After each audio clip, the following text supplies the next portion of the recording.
Hey guys! So ngayong gabi pala ay nagmang-inasal kami. Kasama ko pala dyan ang mga kapatid ko. Kanina lang ay napag-usapan namin ang mang-inasal. Sobrang tagal na rin kasi hindi na kami nakakain ng mang-inasal. Kaya naman ay nagkayayaan kaming magmang-inasal after work. At yun na nga, andito na ako sa counter para mag-order. Gusto nga ng mga kapatid ko ang pitcho na only rice.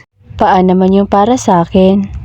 Di ko kasi kayang ubusin yung pitcho, sobrang laki po kasi nun. Medyo nakakalungkot pala guys kasi wala silang available na halo-halo. Mag-11 PM na rin kasi kaya siguro wala na silang halo-halo.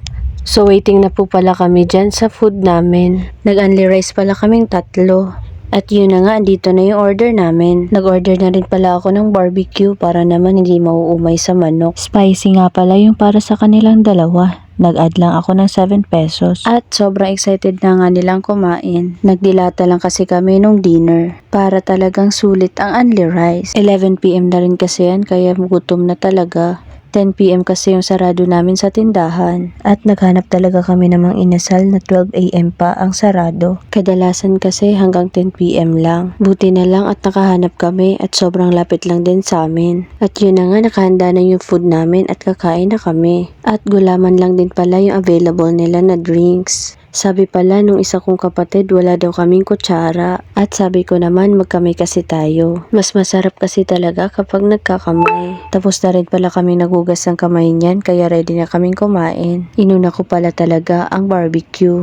Natatakam kasi ako nung nakita ko. Hindi ko pala ma-focus yung camera sa aming 3. Wala kasing mapagsandalan ang cellphone ko. Kaya naman sa akin muna kayo mag-focus. Nagulat pala yung isa kong kapatid kasi meron daw sabaw. Sabi ko naman meron naman na talaga to dati pa. Hindi naman niya first time to. Baka hindi lang talaga niya napansin. At napaghalataan talagang hindi na nakakain namang inasal. Hindi na niya siguro maalala. Ang bilis nga kumain ng isa kong kapatid, naubos na yung kanin niya sa kanyang plato. Lumilingon-lingon na nga ako kasi gusto kong tawagin yung magsiserve ng kanin. At biniro ko pa nga siya, sumigaw na lang siya ng kanin. Medyo busy rin kasi ang mga crew, nagliligpit na kasi sila at naglilinis. At yun na nga, natawag ko na si kuya para mag-serve sa amin ng kanin. Nagkakahiyaan kasi kung sinong tatawag kay kuya. At yun na nga, palapit na si kuya para sa pangalawang kanin ng dalawa kong kapatid. At ako naman ay mamaya na. Marami pa kasi akong kanin. Mabagal kasi ako kumain. At di rin ako malakas magkanin. Nag-unli lang ako kasi baka mabitin ako sa isang kanin.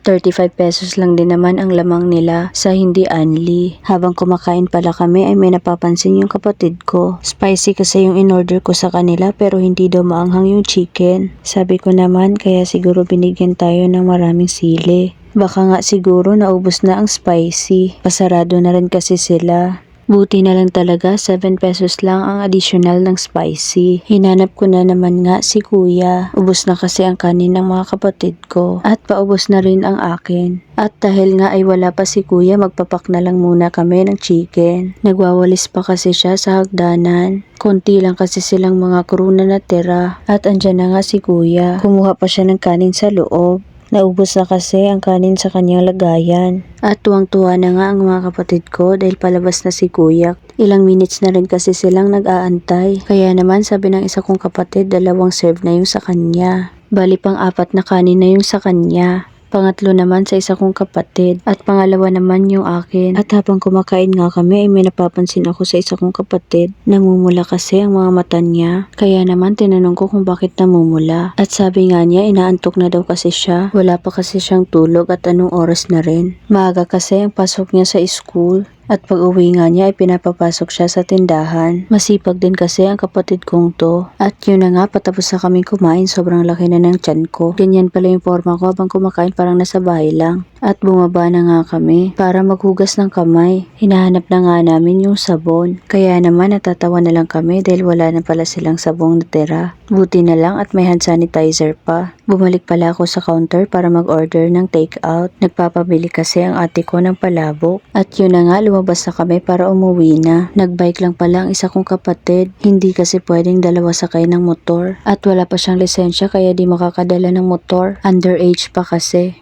At yun na nga, uuwi na kami. Salamat Mang Inasal, sobrang nabusog talaga kami. Salamat din sa inyong lahat. Bye!